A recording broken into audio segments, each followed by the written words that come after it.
Buenos días a todos los participantes del curso especializado de Justicia Juvenil y Resiliencia.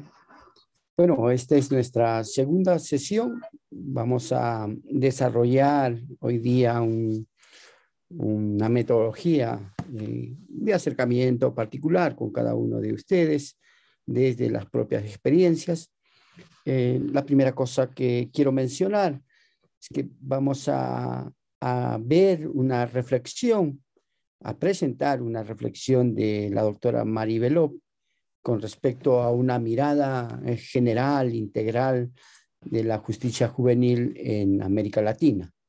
Bueno, esta perspectiva que tiene Mari Belop involucra pues una visión integral de lo que significa no solo la aplicación de la justicia, sino también todos aquellos efectos que están en el marco, digamos, de esta reflexión. Entonces, esta primera etapa de esta mañana, vamos a ver el video de la reflexión que está en el video grabado de Mari Belop, y la segunda parte vamos a ir a un trabajo de grupos, y este trabajo de grupos lo vamos a hacer por instituciones, ¿no? Hemos visto también en esta plataforma que podemos crear las 3 salas, tanto para el Poder Judicial, para la Fiscalía y para el PRONASEC. Entonces vamos a trabajar por equipo. Muy bien, esta va a ser un poco la dinámica. Después de este trabajo de grupos, vamos a tener una puesta en común. Ustedes van a elegir a un miembro del grupo, representante del grupo, que pueda poner en puesta en común justamente todas estas reflexiones en el marco de este video.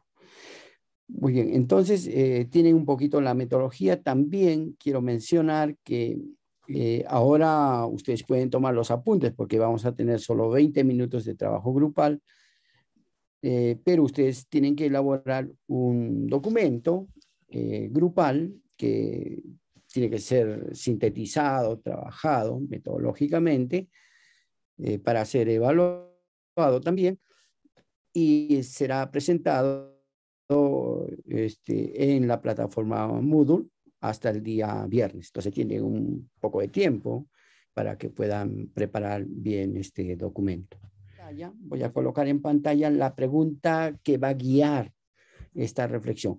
La pregunta no es una camisa de fuerza, quiero que lo entiendan así, no es pregunta-respuesta, sino implica, digamos, es una guía, es una manera de orientarlos a entrar a una conversación. A ver, voy a ver sobre este tema. Entonces, la pregunta sería para que ustedes, sus ojos, sus oídos, todos sus sentidos, cuando pasemos la reflexión de Mari Belop, puedan canalizarlo a través de esta pregunta guía. ¿Cuáles son las consideraciones claves que presenta Mari Belop en relación al tiempo sobre la privación de libertad de los jóvenes y cómo influyen en la manera de aplicar la justicia? ¿Sí? Entonces, ¿cómo entienden este tiempo, ¿no? de privación de libertad desde estos enfoques? Por ejemplo, cuando digo la manera de aplicar la justicia, estamos enfocándolo desde el trabajo, por ejemplo, del tratamiento, un trabajo de una experiencia concreta que lo hace el PRONASEC, digamos, ¿no? en la atención, la ejecución de la medida socioeducativa, por ejemplo, ¿no? Los enfoques también pueden estar canalizados a responder esta pregunta sobre el marco teórico. Hemos hablado también la vez pasada de este enfoque de derechos que hacía Illao, en particular que no hay ninguna discusión, por ejemplo, en esta vinculación de la Convención sobre los Derechos del Niño, ¿sí? Nadie en su sano juicio contradice, digamos, la Convención, sus principios. Más que todo, las reflexiones tienen que ir dadas, digamos, por los temas más de los contextos particulares en los países, y esto tiene que ver qué está viviendo Centroamérica, digamos, con temas a la aplicación de las sentencias sobre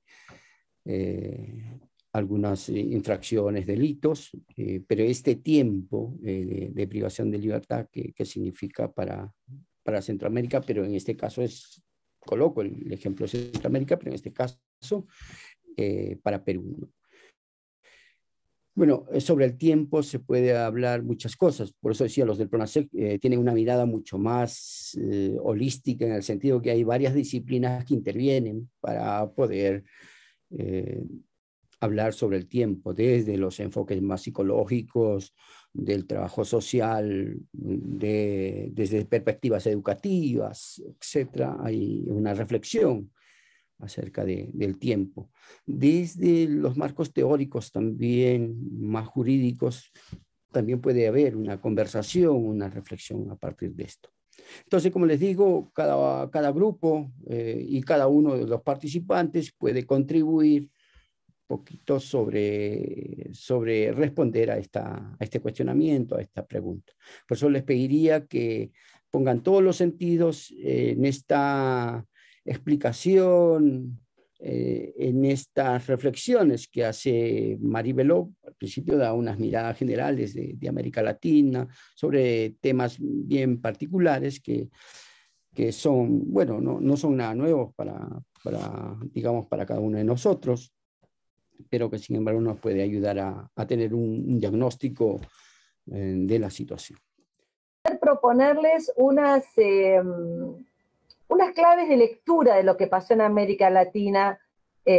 Sería fantástico en algún momento hacer un estudio de la evolución de los derechos de los niños digamos, a lo largo de 2 siglos, ¿no? En América Latina, pero bueno, eso sería un proyecto enorme que nos llevaría mucho tiempo de preparación y que está pendiente, vale señalarse. Pero por lo menos unas claves de lectura para entender qué pasó en América Latina en relación con la justicia juvenil en este cuarto de siglo. Es mucho tiempo. Me gusta decir que aquellos primeros niños de la justicia juvenil que intentamos cambiar al principio, algunos quizás ya sean hasta abuelos, ¿sí? Es mucho tiempo. Entonces, ¿qué cambió? ¿Qué sigue igual? ¿Dónde estuvieron los aciertos? ¿Y dónde debe reconocerse? Hubo aproximaciones que no digo erradas en el sentido de algo que estuvo mal, sino simplemente que algo que se pensó en un momento que podía ser útil para mejorar una situación de la justicia, en la práctica se vio que no sirvió, ¿sí? Entonces, un poco lo que yo quiero, no voy a hacer una presentación técnica además, porque sé que todos los que están escuchándonos no necesariamente son juristas o técnicos del derecho, sino personas que trabajan en el campo.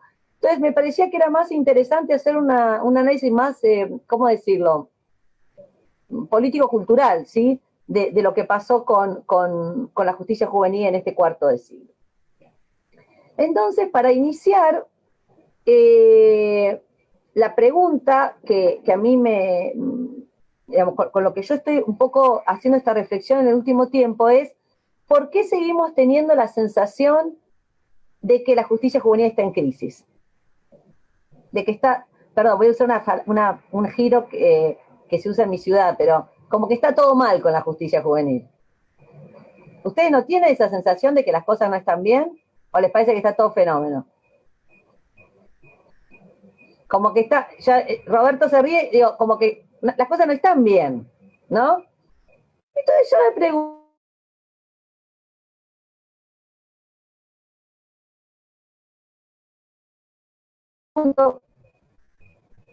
¿cómo es que no están bien? Estamos en crisis si tenemos en todos los países legislaciones nuevas, instituciones nuevas, eventualmente operadores nuevos, porque también todos pasó mucho tiempo, ideas nuevas. ¿Por qué está en crisis si se hizo todo nuevo? A mí me parece que ese es el núcleo del problema y creo que ustedes con tantos expositores tan destacados y organizaciones tan comprometidas, van a poder pensar estos 3 días de trabajo. ¿Por qué estamos en crisis? Entonces, para mí es crítico dar respuestas con mucho contenido a esa pregunta, muchas respuestas, de esos obstáculos que yo hoy no puedo desarrollar porque me llevaría mucho tiempo. Debo decirles algo más para ser lo más objetiva y científica en esta presentación. Y es que si ustedes revisan la literatura especializada sobre justicia juvenil que se ha publicado en todo el mundo, por lo menos en las lecturas a las que yo tengo acceso, desde que se inventó la idea de una justicia especializada, hubo quien señaló que esa justicia especializada estaba en crisis.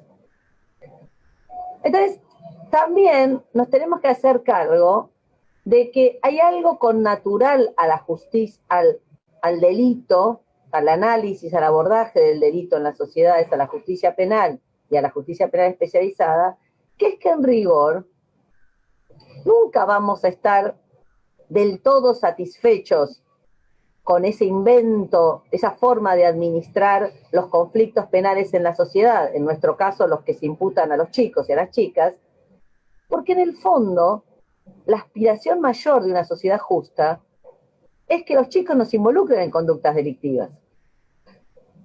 Entonces hay una especie de tensión que yo suelo asociarla con las imágenes de la infancia, ¿no? Esta idea de las imágenes apolíneas y dionisíacas de la infancia. El niño delincuente, en su forma de negación de lo apolíneo, esto es, el niño delincuente como es una presencia muy incómoda. Entonces, intentamos encontrar formas para abordar el fenómeno de la delincuencia juvenil que en el fondo estemos claros con esto. El mejor sistema de justicia juvenil nunca nos va a satisfacer del todo, y es bueno que eso sea así. Porque si nuestra aspiración es a tener buenos sistemas de justicia juvenil y no sociedades más justas que ponen a las chicas y a los chicos por fuera del delito, estamos en problemas, ¿sí? Entonces, este sería el punto de partida. Lo repito. ¿Qué pasó con esta justicia juvenil, con la respuesta al delito de los adolescentes infractores en América Latina, que cambió tanto para que casi nada cambie, pongámoslo así? Primero. Segundo, hacernos cargo de que no hay formas ideales ni perfectas de la justicia juvenil como no las hay de la justicia penal. Y en todo caso, el problema lo tienen las sociedades cuando quieren resolver sus problemas sociales apelando a la justicia juvenil. Ese sería el punto de partida. Dicho esto, entonces hagamos un repaso, breve por supuesto, de qué es lo que sí conseguimos en nuestro continente. ¿Qué conseguimos? Conseguimos muchas cosas, para ponernos optimistas, en medio de tanto desasosiego. Y no voy a hablar de fútbol ni nada de eso, que sé que la gente la pone muy contenta. Bueno, ahí está Alessandra también. No soy muy conocedora, pero puedo darme cuenta de que es algo que le genera mucha alegría a muchas personas. Pero sí hay cosas en nuestra profesión de las que podemos decir, bueno, se generaron cambios que eran necesarios. El primer dato, indiscutible, es una adecuación parcial o total, siempre se puede hacerlo mejor, de las legislaciones a las exigencias del derecho internacional de los derechos humanos de la infancia. Lo que la Corte Interamericana llama el amplio corpus iuris de protección de derechos humanos de niños, niñas y adolescentes. Esa es una victoria regional latinoamericana, en otras partes del mundo, equivalente la adecuación legislativa de a las normas internacionales, ni en África, ni en el sudeste asiático, y aún en Europa, la vemos en las sentencias del Tribunal Europeo, a veces hay problemas con ciertas disposiciones legales. Entonces,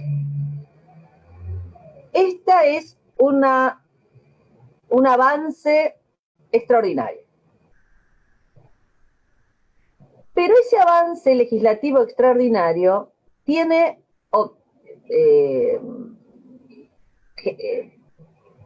generó, no es que lo generó el avance, sino, no puedo encontrar la palabra, como que fue acompañado, ahí está mejor, de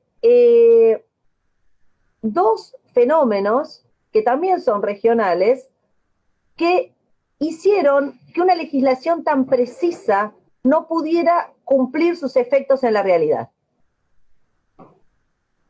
El problema que tuvimos en América Latina fue cómo no resolvimos de una manera armoniosa la relación entre el derecho y el cambio social, que tanto estudia la teoría, la ciencia política, la sociología. Nosotros apostamos a partir de, digamos, finales de los años 80, comienzos de los años 90, a que el cambio legal iba a tener un impacto absoluto, total, en la realidad de la vida de los chicos, de las niñas, de los niños, en particular de los que estaban involucrados en el sistema penal. Y eso no sucedió. ¿Por qué no sucedió? Voy a dar dos explicaciones.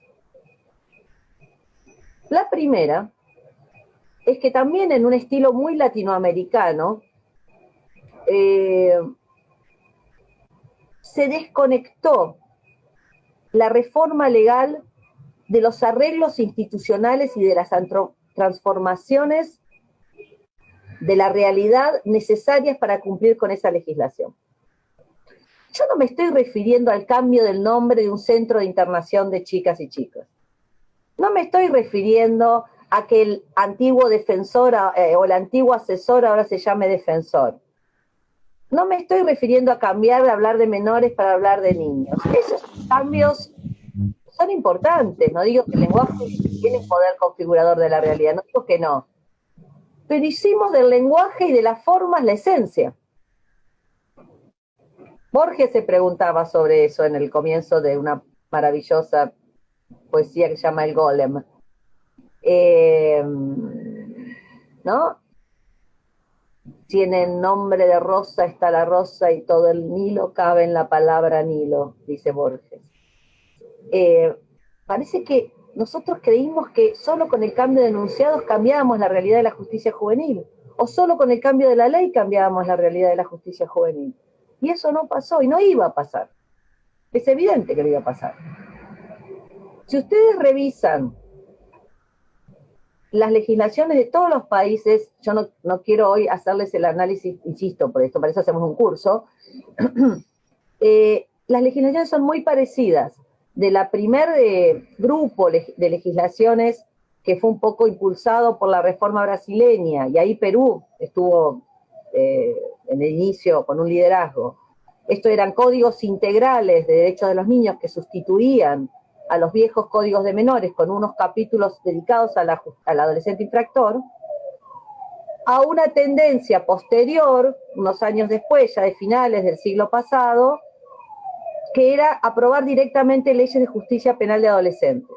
Esa es como la tendencia más significativa.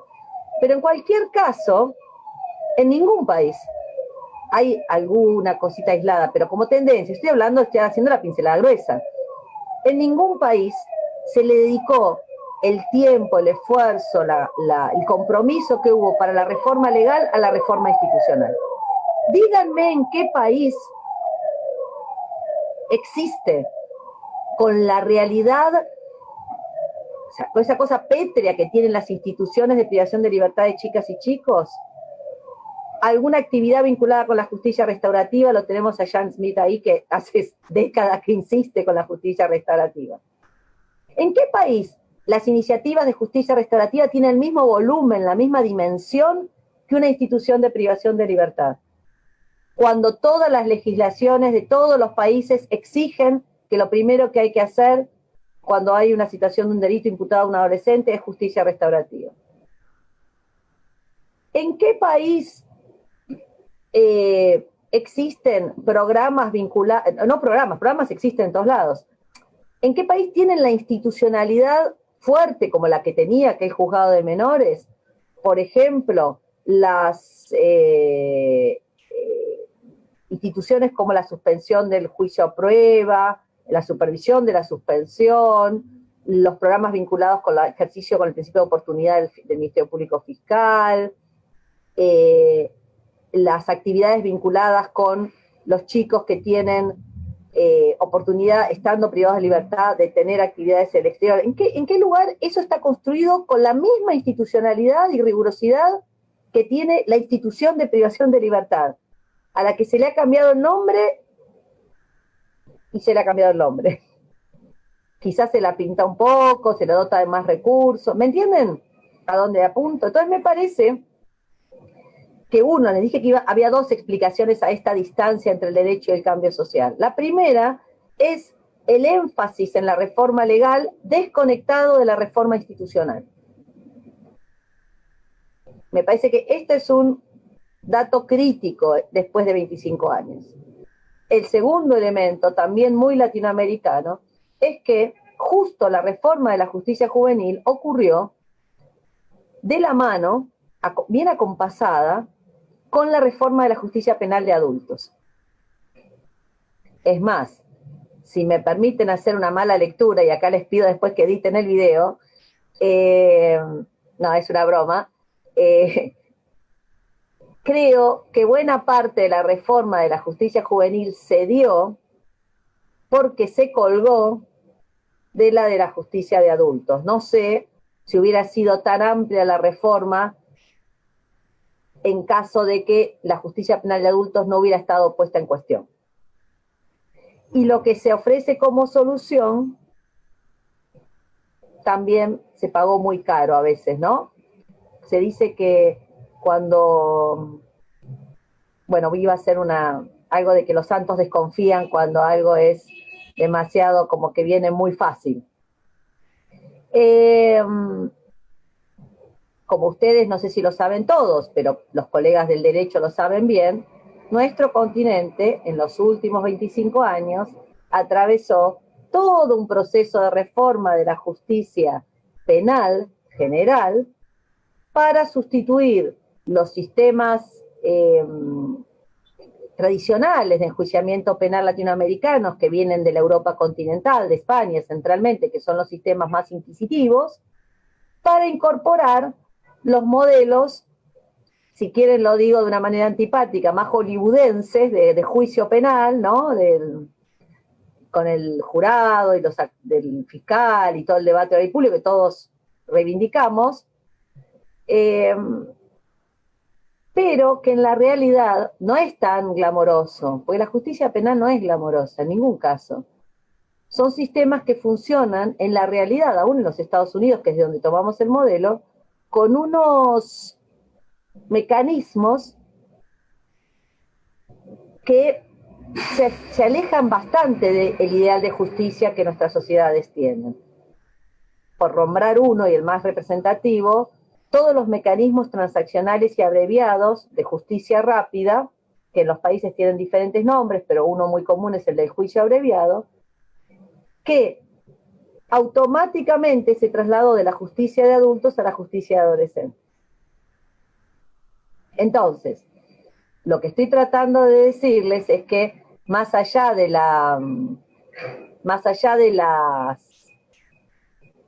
que esta reforma de adultos,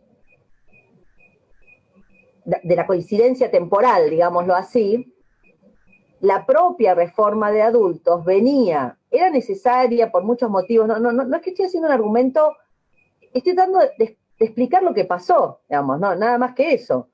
La reforma era necesaria, los sistemas de enjuiciamiento eran obsoletos, tenía muchos problemas. Yo entré a trabajar de meritoria en la justicia inquisitiva, así que les miren los años que... realmente había mucho que hacer. Pero se tomaron instituciones con una suerte de idealización del llamado modelo acusatorio, que por supuesto, desde el punto de vista constitucional, es el que debe primar en la adjudicación de casos penales, pero no se puso atención a la práctica real del acusatorio, que no tiene, les diría, se desconecta completamente de las exigencias del derecho internacional de los derechos humanos de niños y niñas.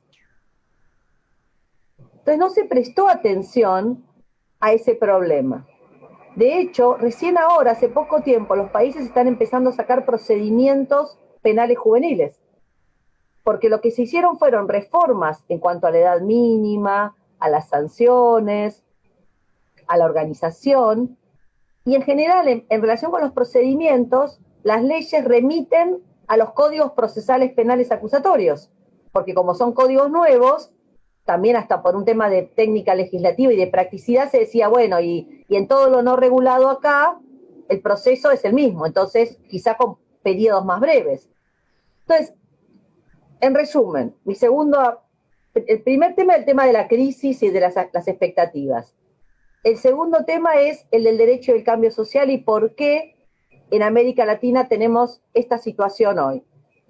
Que la resumo así, de una justicia penal juvenil, penal de adolescentes, pongámoslo más fácil, de una respuesta al delito de las personas menores de 18 años de edad, que asegura, al menos en los enunciados legales, todas las exigencias del debido proceso legal, derecho de defensa, derecho al recurso, contradictorio, todo lo que las constituciones y los tratados mandan, eso está en todas las legislaciones. Asegura una jurisdicción especializada, eso está construido legalmente en todas las jurisdicciones, sanciones especializadas, está en todos los países, diferentes de la privación de libertad, y antes que todo eso, una respuesta por fuera del sistema penal a la que se va a referir el profesor Schmidt. Eso se consiguió. Pero en la ley. Pero la práctica de la justicia juvenil en América Latina, la práctica de esa ley, es una práctica que, por acercarse a la justicia penal de adultos, por esto que les planteé del acercamiento en la reforma, perdió la especialidad.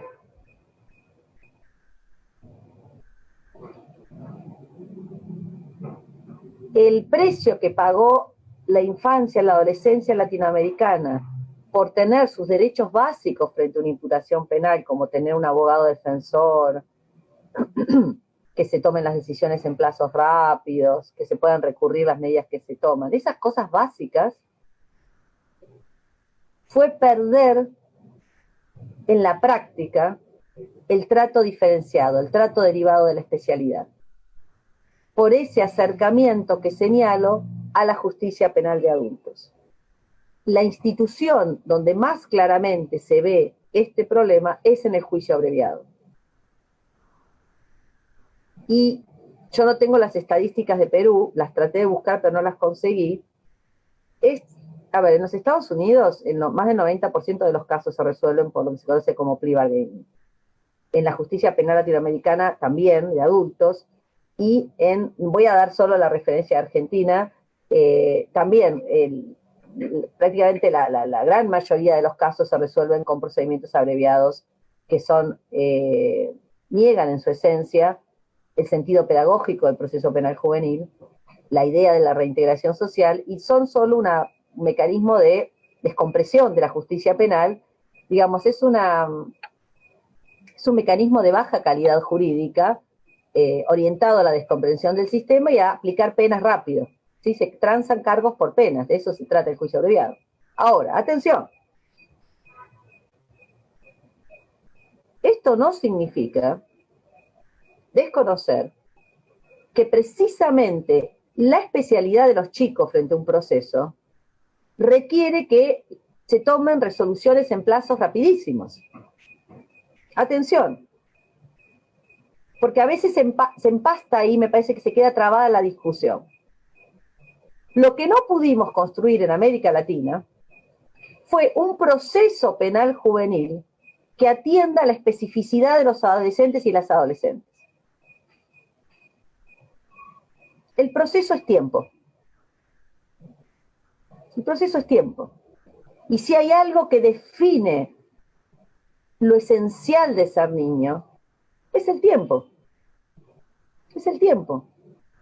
Todos medimos el tiempo, ustedes ya deben estar, no me deben soportar un minuto más, y yo, digamos, cuando uno habla, y la percepción del tiempo que tenemos, ustedes que escuchan, y más por formato virtual, y yo que estoy hablando, aún así es diferente. Aunque se mide todo igual. El tiempo de los chicos, hay un libro maravilloso de Julia Kristeva que se llama el tiempo sensible. El tiempo es el territorio, así es como, es los niños. Y toda fíjense qué paradójico, que esta reforma basada en el aseguramiento de derechos de niñas y niños, no pensó el tiempo, sino de manera adultocéntrica. Porque ¿cómo pensamos el tiempo de los niños en las reformas? Bueno, claro, en vez de aplicar una pena de privación de libertad, no sé, de 20 años, que se aplique una de, no sé, 10 años, se da como modelo la legislación, los propios organismos de Naciones Unidas durante mucho tiempo dieron como modelo la legislación de Costa Rica, que tiene penas máximas de 10 y 15 años, imagínense, 10 y 15 años. ¿Para quién es breve ese tiempo? Es un tiempo medido desde el adulto. Para el adulto, 10 años para un hecho grave es poco tiempo.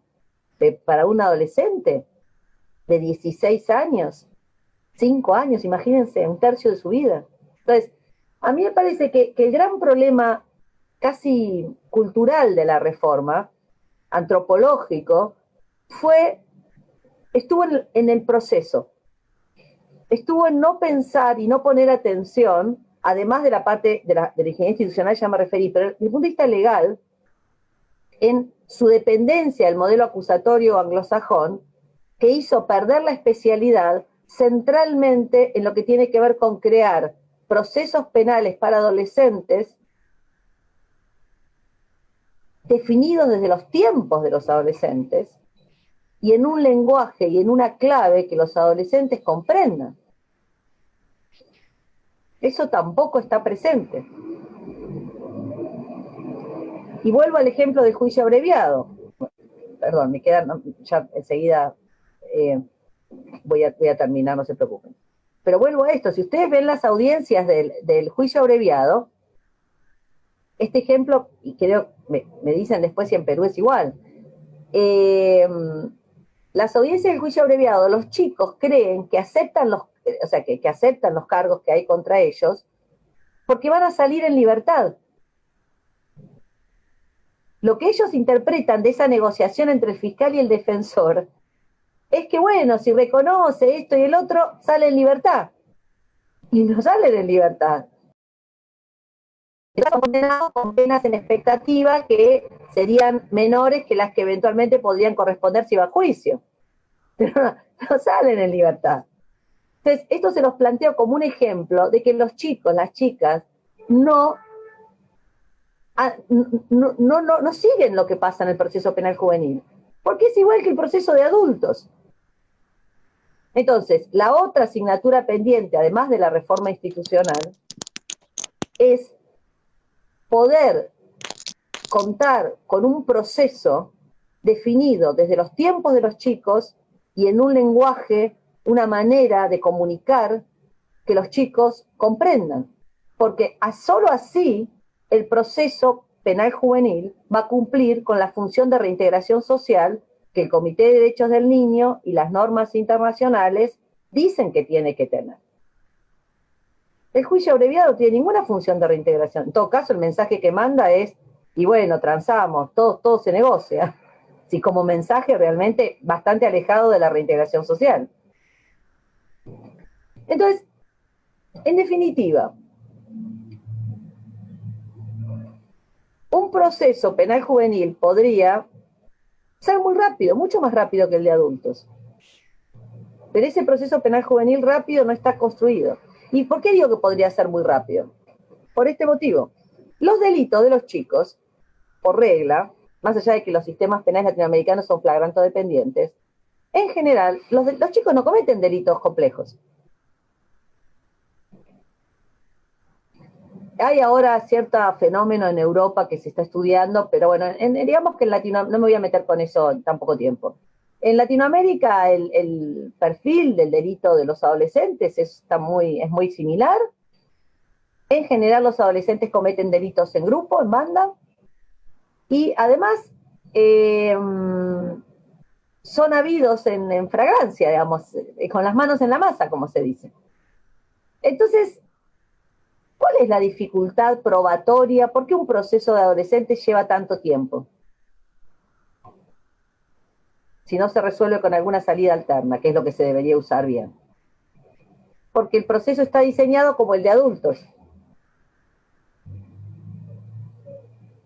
Entonces, a mí me parece ahí que hay que hacer todo un ajuste a la idea de proceso penal especializado y traducir las garantías, todas las garantías, todos los derechos y garantías del proceso penal con el principio de especialidad. Cada una de esas garantías, ¿qué significa derecho al recurso a la luz del principio de especialidad? ¿Qué alcance y qué contenido tiene que tener? Porque nosotros como magistrados decimos, bueno, tengo 10 días de plazo, ¿no? En el proceso, para el recurso, tengo 5 días. No importa que el imputado sea adulto o niño. Todo el proceso está diseñado desde los adultos. Algunos plazos se acotan, pero la idea general es de adultos. Entonces me parece que en América Latina hoy esa es la asignatura pendiente. ¿Por qué? Porque en definitiva la práctica de la justicia juvenil, a pesar de estas reformas y de todo lo que yo planteé, está muy alejada de las exigencias del derecho internacional. La legislación cumple, la práctica no cumple. Para que la privación de libertad sea realmente última ratio, como se dice, para que se reduzca la violencia, para que la tragedia que es el delito para la víctima, indudablemente, pero también para el adolescente que se ve involucrado como imputado, es una tragedia. Eso ya lo señalaba Eligio Resta en su libro maravilloso, La infancia herida, que siempre que un chico está frente a una autoridad, un hecho trágico ocurrió en su vida. Si no hay tragedia, la pandemia, la tragedia de nuestra época. Ya vamos a ver dentro de algunos años los efectos trágicos de la pandemia sobre los chicos, y ya los vemos. El desamor de los padres, la violencia entre los padres, las guerras, Europa ve el fenómeno de los refugiados, el delito. Cuando un chico comparece ante una autoridad pública es porque una tragedia sucedió en su vida. Si no, la mayoría de nosotros probablemente no hayamos de chicos estado en contacto con las autoridades públicas. Y es ese carácter trágico del delito juvenil también para el adolescente, porque esto es lo que se pierde de vista. Se asocia el carácter trágico de los delitos a la víctima, cosa que es natural y así quien debe ser. Pero en el caso de los chicos, además, se pierde la dimensión trágica que tiene en el adolescente infractor. Yo solía pensar, una de las ideas que me quedan de mi juventud, o que me inspiraban en mi juventud en este trabajo, era cómo podíamos hacer para convertir esa tragedia en una oportunidad. ¿Cómo? Porque es claro que la mayoría de los chicos y las chicas que se acercan a la justicia juvenil estuvieron por fuera de las instituciones estatales en otras ocasiones que el Estado debió haber estado ahí presente para ellas y para ellos, ¿no? Con escuela, con juego, con acompañamiento familiar. Y el Estado no estuvo, y el Estado recién se entera de que las chicas, los chicos están ahí cuando cometen delitos. Se entera cuando cometen delitos graves. Esta es otra paradoja de las reformas. Si el delito no es grave, bueno, entonces no se adopta medida privativa de libertad, entonces no pasa nada, porque no tenemos los programas. Es como decirle al chico, a la chica, bueno, mire, lo que hizo no es muy grave, entonces le ponemos una salida alterna, pero nadie lo supervisa, nadie se ocupa de que esto funcione bien, entonces, bueno, si sigue la misma situación, esa chica o ese chico va a volver de acá 6 meses, un mes, con un hecho grave, y ahí sí se le va a poder legalmente con el debido proceso, con el defensor, privar de libertad. Por eso digo que es una victoria pírrica de los derechos humanos de la infancia. De modo que vuelvo a esa inspiración, inicial. ¿Cómo hacemos para que ese hecho trágico se convierta en una oportunidad? Y acá hay que ser muy cuidadoso porque no podemos caer en el error en el que se cayó, lo sabemos, bueno, siempre con el diario con el diario del día después es fácil señalar los errores de las teorías viejas, ¿no? Pero el positivismo planteaba, digamos, una voluntad de orden social, también a partir de proteger a los niños, de salvar a los niños. Recuerdan el maravilloso libro de Anthony Platt, Los Salvadores del Niño. Pero esa salvación del niño venía dada por la utilización del sistema penal, que no salva a nadie, les diría todo lo contrario, en general el sistema penal hunde más que salva, ¿no? Entonces, también acá, cuando yo digo cómo la justicia juvenil o el delito puede convertirse en una oportunidad, no me malinterpreten, nunca voy a decir que se utilice la justicia penal juvenil para que el Estado, a través de la justicia penal, garantice esos derechos a adolescentes que debía garantizar, no porque el chico cometió el delito, antes. De hecho, que si hubieran estado garantizados, la chica o el chico no hubieran cometido el delito. Ojo con esto, porque hay cierta ahora tendencia, a ver, ¿cómo lo pondría? La tendencia de América Latina es doble. Acercamiento a la justicia penal de adultos, con la excusa de la introducción de las instituciones del modelo acusatorio. 2, sumado a reclamos de endurecimiento de la justicia especializada a partir de la rebaja de la edad penal y del aumento de la duración de penas o de la restricción de los supuestos de prisión preventiva, medidas cautelares, etc. Esa es la tendencia regional, hace un tiempo ya. Acercamiento a la justicia de adultos, endurecimiento de la propia especializada.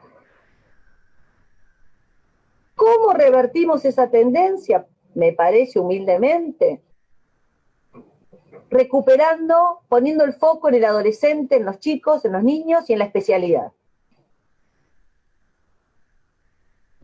Esto requiere las cuestiones que planteé antes,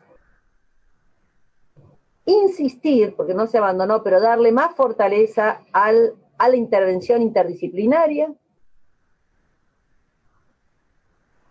Los abogados, mis colegas se molestan, se enojan conmigo, porque lo digo, pero no importa. No hago esto para tener amigos. Los juristas no sabemos qué es lo que hay que hacer para que una chica o un chico no se involucre en conductas delictivas. El derecho no provee esas herramientas. Yo lo único que sé es qué es lo que el Estado puede y no puede hacer cuando se realiza el derecho a la salud en el caso de un chico con adicciones. El contenido de cómo se garantiza la protección especial en un chico que vive en una familia abusiva. El contenido del derecho a la educación en un contexto donde hay particularidades culturales. Ese contenido nunca lo puede conocer un abogado. Ese contenido lo conocen los expertos de las ciencias de la intervención social e individual, de la pedagogía, de la psicología, de la sociología. Entonces, esa también es la pata, para mí, que se devaluó en este proceso. Sin embargo, está muy fortalecida en el derecho internacional de los derechos humanos. Y es desde esa interdisciplina que se construye la especialidad. La especialidad no se construye desde el derecho. La especialidad se construye y se salva, se blinda y se protege desde el saber interdisciplinario.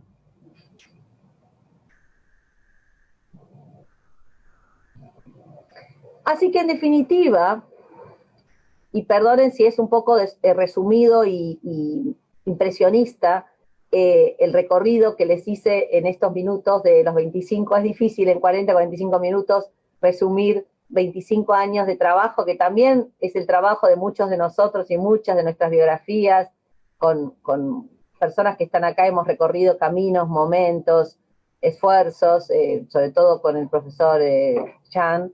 De modo que a mí me parece que es una fecha, las fechas, bueno, pueden no ser nada, pero también son oportunidades como los delitos, ¿no? Para hacer este ejercicio de pensar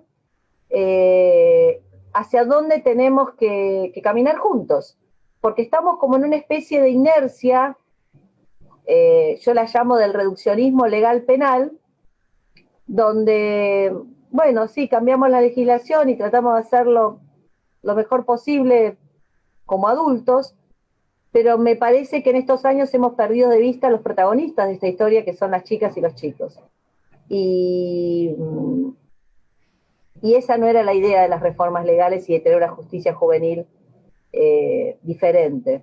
Entonces yo recuperaría ese sentido de esos años, esa inspiración. Les preguntaría a las chicas y a los chicos qué opinan más. Sé que en Perú lo hacen muchísimo. Perú es un ejemplo en la región en relación con la participación, pero esa línea de trabajo me parece que es una línea importantísima que debería profundizarse y que los juristas ocupemos el lugar que nos corresponde, que es estar al servicio de quienes en la realidad conocen mejor que nosotros cuál es el contenido de los derechos de los niños y las niñas, que son todos ustedes.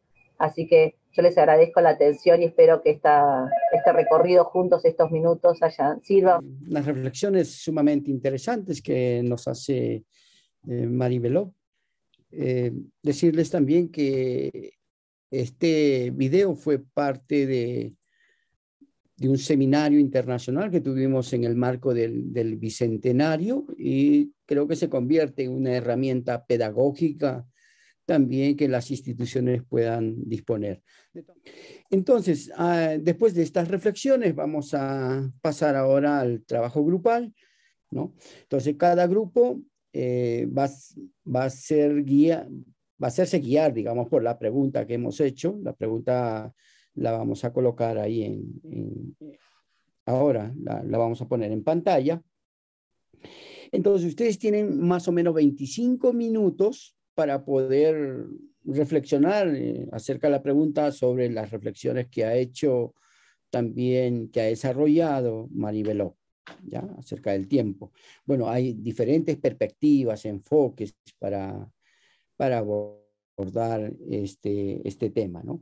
Entonces, ya saben ya las indicaciones, por favor. Entonces, son 25 minutos, después volvemos de los 25 minutos a la sala más grande, y ahí, por favor, les pediría para el trabajo son las indicaciones. Primero, ustedes analizan y reflexionan en el marco de esta pregunta. Segundo, construyen algunos apuntes, un documento borrador previo que será expuesto hoy día por algún representante del grupo, y hasta el día viernes nosotros esperaríamos un documento mejor elaborado, sintetizado, que no pase más de las 500 palabras, ¿no? Que eso es una página en sí. Entonces, esto sería la evaluación de esta semana, de este trabajo y de esta sesión.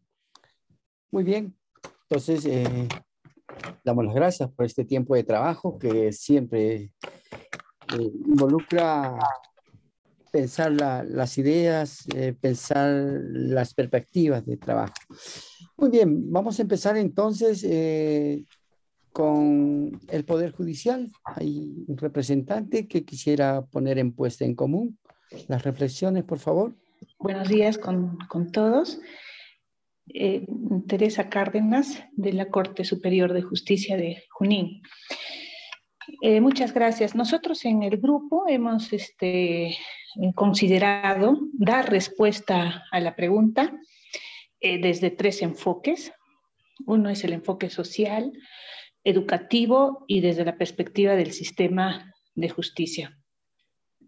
En cuanto al enfoque social, consideramos que frente a la comisión de delitos, la sociedad responde con política criminal, con un sistema de garantías específicas que corresponde justamente a personas que están creciendo, que están en proceso de desarrollo. Sin embargo, se tiende mucho por diversas circunstancias a aparejar el sistema de justicia penal juvenil con un sistema para adultos, sin tener en cuenta que estamos en contextos diferentes con individuos diferentes, ya que en el adolescente el factor tiempo no será el mismo tiempo que es para el adulto por su propia naturaleza. Y desde el enfoque educativo, el sistema de justicia penal juvenil tiene una finalidad educativa que permita la reinserción del adolescente en la sociedad. Y en esto el adolescente tiene un plazo corto, porque la adolescencia, la juventud es más corta, lo que no va a coincidir justamente con la aplicación de las medidas o sanciones en tiempos excesivos. Entonces, aquí no hay una respuesta de alternancia y excepcionalidad que justamente las medidas deben de tener. Las medidas, sobre todo, de privación de libertad. Y hacía también énfasis en que no hay un sistema de monitoreo o de seguimiento frente a la respuesta de las medidas alternativas, en el caso de las respuestas de las medidas alternativas. Y del tercer punto que nosotros enfocamos es desde la perspectiva del sistema. A nivel internacional se ha producido, a partir de la Convención Internacional de los Derechos del Niño, se ha producido diversos cambios normativos. Y estos cambios normativos han hecho justamente que se modifiquen sistemas nacionales internos. Y un gran paso lo dio el sistema brasileño. Claro que Perú no se ha dejado atrás y nuestro sistema ha incorporado en gran parte muchos lineamientos básicos del sistema, tomando como referencia obviamente el sistema brasileño. Sin embargo, hay muchas deficiencias por corregir dentro de nuestro sistema legislativo para la atención del sistema de justicia juvenil, pero tenemos justamente que las normas, a pesar de estas deficiencias, están con nosotros, pero ¿cuál es el problema? Es justamente las deficiencias en la aplicación e interpretación que se le da, porque el contexto se presenta a poder tener conocimientos, teorías y principios, como señala Maribel, pero en la práctica y en la aplicación no le vamos a dar esa misma respuesta dentro de un sistema y no se va a tener en cuenta también los factores de tiempo que se deben de tener para construir un mejor sistema. Eso sería en términos resumidos la respuesta que el grupo presenta. Muchas gracias. Muy bien, gracias a usted por esta exposición concisa, concreta. Muy bien, entonces, por favor, pasamos a la Fiscalía de Familia, por favor, si hay algún representante.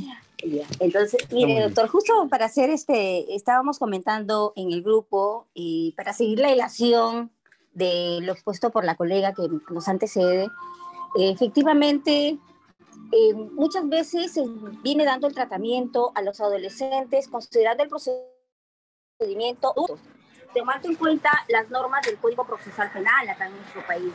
Evidentemente, como lo menciona la doctora Mari Velo, el hecho se ha venido dando a partir de los años 90 en una situación de que, en efecto, se viene considerando el tratamiento a los adultos al igual que a los adolescentes, situación que en la práctica pues resulta siendo errada, un poco errada, porque no contribuye a, digamos, a la situación del adolescente como está previsto en la Constitución Política, tan igual como también menciona el Código de los Niños y Adolescentes para efectos de la resocialización, reeducación, reinserción del adolescente a la sociedad. Porque como decíamos, estábamos comentando en el grupo, muchas veces los adolescentes son intervenidos con adultos en infracciones a la ley penal que revisten gravedad, como por decir robo agravado, con armas, probablemente en banda. Entonces, sin embargo, cuando se advierte, se realiza la búsqueda de los antecedentes al adolescente, evidentemente pues que es un adolescente primario, ¿no? En cambio, en el caso de los adultos, ya tienen pues, son reincidentes, ¿no? Muchos de ellos. Entonces, por el hecho de que el fiscal penal pues tiene que realizar la investigación en un lapso de tiempo incluso mayor a las 48 horas, porque incluso también los pueden encontrar con drogas, ¿no? Entonces, tiene la posibilidad de poder ampliar la investigación un lapso mayor al previsto. Y de manera, pues, que generalmente se tiende, y como lo ha mencionado también uno de los colegas, por la presión mediática, los medios de comunicación, por el hecho de que los adultos han intervenido en un delito y que evidentemente, pues, de acuerdo a la norma, al Código Penal, necesitan ser internados, por un lado, por la seguridad ciudadana. También consideran erradamente, en la mayoría de los casos, no todos, por cierto, que a los adolescentes también se les debería dar ese tratamiento, lo cual muchos de nosotros, de los que estamos participando, no compartimos esa opinión, sino que más bien debe realizarse en medio abierto, porque las consecuencias de la privación de la libertad, de la detención del adolescente, evidentemente no son tan positivas, tan favorables como sí lo es con la investigación en medio abierto, cuando se aplica la justicia juvenil, la justicia restaurativa. Entonces, evidentemente, pues, que debería aplicarse una justicia especializada, no regirnos necesariamente por las normas, por el procedimiento que les rigen que se aplican a los adultos con las normas que están vigentes, sino una justicia más especializada, una justicia que garantice los derechos verdaderamente de los adolescentes y que puedan lograr, pues, en el adolescente que el fomento de su dignidad, como señala la Convención sobre los Derechos del Niño, que señala también que permita construir, ¿no?, de manera positiva en la sociedad, lo cual no se logra con la privación de la libertad, con la detención, porque cuando están privados de su libertad, incluso ya están en centros juveniles, se evidencian actos como de motines, fugan, o incluso salen más preparados, más avesados para seguir cometiendo delitos cuando ya cumplen la mayoría de edad. Entonces, evidentemente, pues, el tiempo para los adolescentes en la privación de la libertad difiere de los adultos porque se encuentran en una etapa formativa de su personalidad y deben, pues, recibir un tratamiento distinto, especializado, para lograr en ellos, pues, personas capaces de poder construir una sociedad con el acompañamiento de la familia, de la sociedad, de la escuela, es decir, con el control social distinto al informal, distinto al control social, pues, que es la privación de la libertad en los centros juveniles, que es incluso, pues, lo que no permite una adecuada formación de su personalidad, ¿no? Es la última, digamos, es el último recurso al que debemos recurrir. Gracias. Gracias por estos aportes interesantes. También la relación justicia juvenil con la justicia adulta. El tema de la presión mediática es sumamente interesante en las decisiones y en la relación con el tiempo, básicamente también, que ha sido tomado. Bueno, hay otros puntos también que están mencionados. Vamos a pasar al PRONASEC, por favor. Sí, muchas gracias, Roberto. Buenos días con todos y todas. Bienvenida. Gracias. Desde el PRONASEC hemos centrado nuestro análisis en base a las consideraciones del tiempo, específicamente en el ámbito de la ejecución de las medidas socioeducativas, que es el campo que concierne propiamente a PRONASEC. Obviamente en relación con las ideas que compartía la doctora Mari Beloff en el video que se proyectó. En ese sentido, hemos basado las reflexiones específicamente en lo concerniente a la duración de la medida socioeducativa de internación y a los cuestionamientos o implicancias que una duración mínima o una duración máxima podría traer consigo.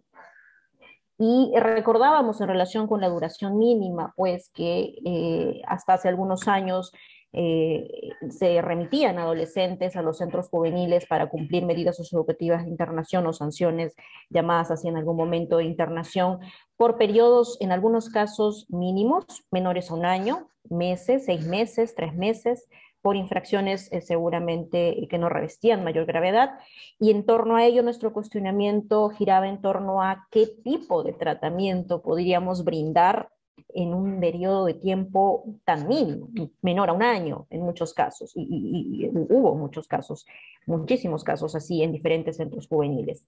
Ello fue superado evidentemente con el Código de Responsabilidad Penal de Adolescentes, que ya establece una duración mínima de un año, ¿no? Menor a un año no podríamos o no se puede ya desde el 2017 internar a un adolescente en un centro juvenil. Cosa que lamentablemente actualmente algunas autoridades judiciales desconocen. Seguimos recibiendo en algunos casos chicos por periodos menores a un año, lo cual evidentemente transgrede la norma. Por otro lado, en relación con la duración máxima, y eso sí ya, o la más amplia de internación, este hecho sí también reviste un cuestionamiento mayor. Nosotros sabemos que, de acuerdo con el decreto legislativo 1348, nuestros adolescentes de mayores de 16 años ya podrían permanecer con una duración de internación de 8 hasta 10 años, ¿no? Para ciertas infracciones: violación sexual de menor de edad seguida de muerte, lesiones, sicariato, terrorismo, criminalidad organizada. Cosa que, por cierto, el decreto legislativo 1204, ¿no?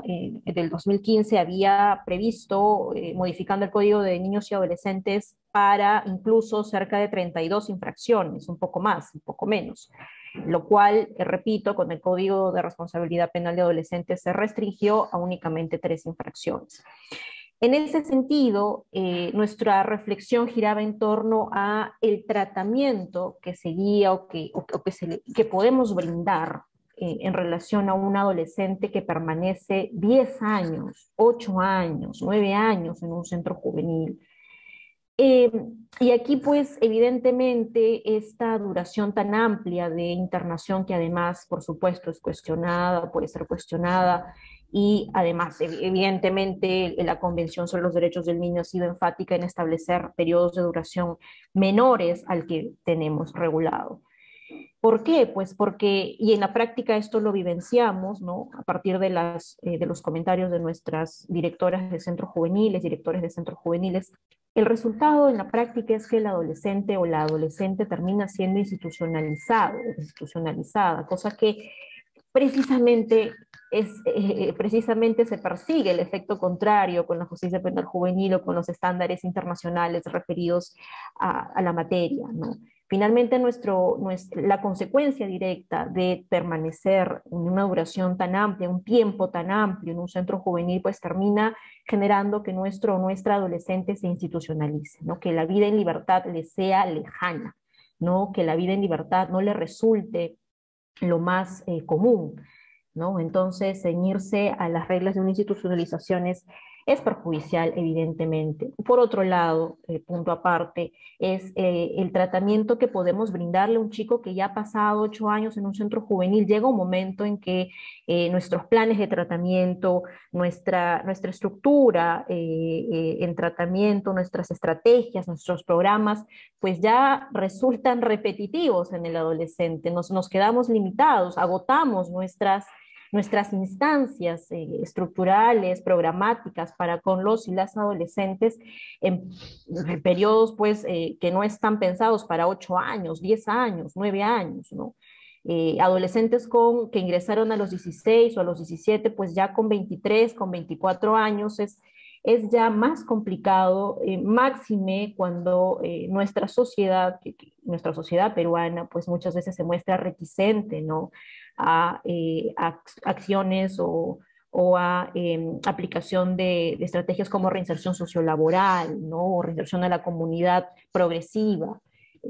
Muchas veces tenemos rechazo de este tipo de actuaciones por parte de nuestra institución hacia nuestros adolescentes cuando queremos reinsertarlos laboralmente. Es más complicado.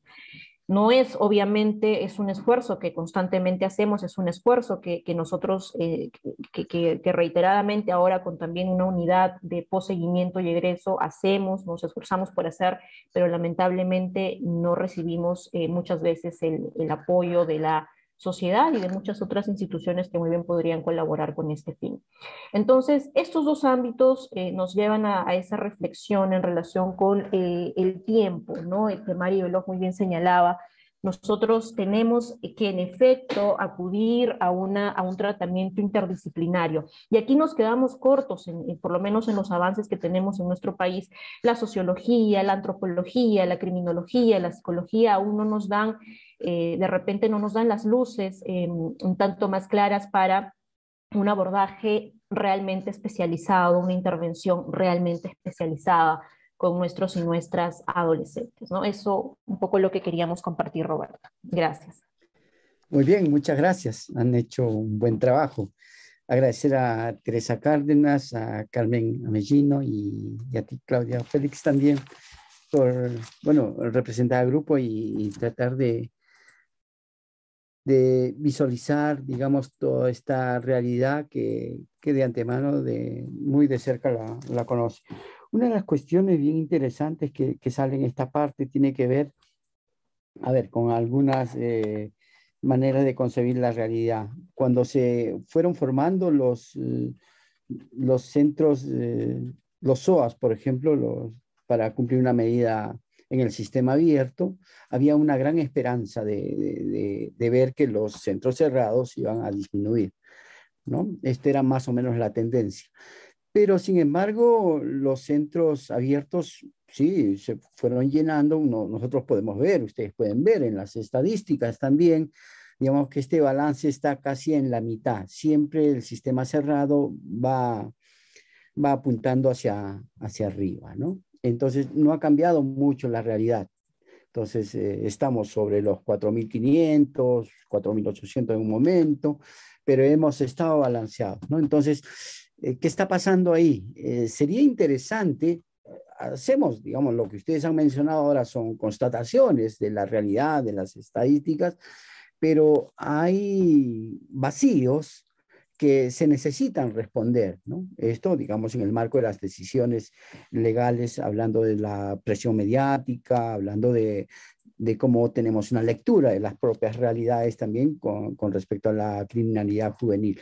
Lo cierto es que hay un mito que recorre también, es decir, si desde los años 90, en la evolución de las medidas socioeducativas de 3 años a 10, hemos pensado que el tema, y lo dijo creo Maribel también en un momento, el tema de una acción legal, subir las penas va a disminuir la criminalidad en el país, por ejemplo. Esto no funcionó. Entonces, ahí también hay un tema de investigación académica, creo que es interesante en el sentido de decir que no hay ningún tipo de relación en el tema de los problemas sociales con la respuesta legal. Por ahí no va la cosa, quizá ahí hay otro tema de investigación también.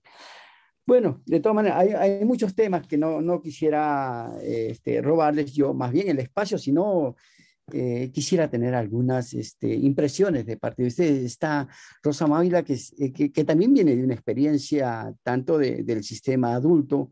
Cuando pensamos en la cadena perpetua, digamos, esto movió el sistema también en el tratamiento, en la resocialización, ¿no? Entonces, igual, 10 años nos mueve también el sistema en el tratamiento con los jóvenes. Rosa, adelante y buenos días, bienvenida. Yo quiero agradecer este evento, en general este seminario, ¿no?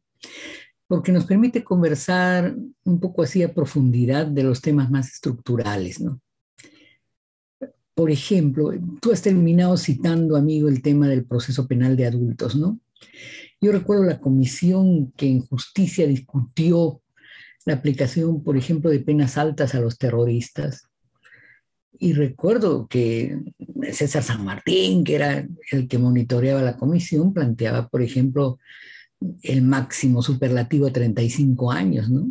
Y nos oponíamos porque decíamos, ya, el delito es grave, pero máximo 30 para ser coherente con el sistema de penas del Código Penal Internacional. Pero claro, en la concepción misma del derecho procesal, acusatorio, garantista, adversarial, hay una apuesta político-criminal. Y la apuesta político-criminal es a que las infracciones leves no duren tanto, ¿no es cierto? Por eso hay tantos procesos especiales, para que se supone que llegue a la tercera etapa del proceso penal, los procesos ya pues de alta lesividad, ¿no es cierto? Pero creo que todos nos hemos planteado el día de hoy bien que estamos intentando aplicar automáticamente las concepciones político-criminales de celeridad, de garantías que animan el proceso penal de adultos al proceso penal de menores. Y parece ser que la dimensión de apostar por procesos más breves que tienen detrás el objetivo político-criminal de enfrentar pues, la sobresaturación del sistema penitenciario y los costos que supone para el Estado, hay que repensarla desde otra lógica aplicado al derecho penal de menores. Y eso tiene que combinar no solo celeridad, sino la otra variable que justifica la existencia del sistema juvenil de Estado, que tiene que ver con la variable del tratamiento. Por eso, y un proceso muy rápido que no significa nada en términos de tratamiento, mucho menos un proceso largo que significa que de verdad eduquemos en su cultura criminal a los adolescentes que siendo menores agarran la adultez en establecimientos cerrados y salen de una infracción leve convertidos ya en delincuentes de mayor gravedad potenciales.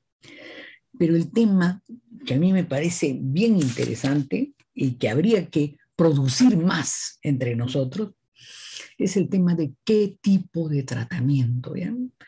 Obviamente tiene toda la razón Mary Veloz que el derecho penal no es pues la respuesta ni el sistema de justicia legal. La juez nos lo ha dicho también muy educadamente, pero nos ha dicho pues que la respuesta político-criminal no es pues la respuesta al verdadero tratamiento desadictivo. No estamos hablando de un tratamiento formal, ¿no es cierto?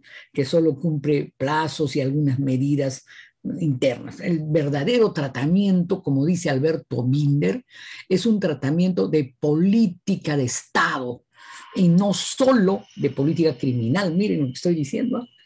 O sea, no implica solo una variación del proceso penal de menores para que no sea una mera calca y copia del proceso penal de adultos, sino en el fondo, verdadero tratamiento significa entender la ejecución de la justicia penal de menores como parte de una política de Estado desadictiva.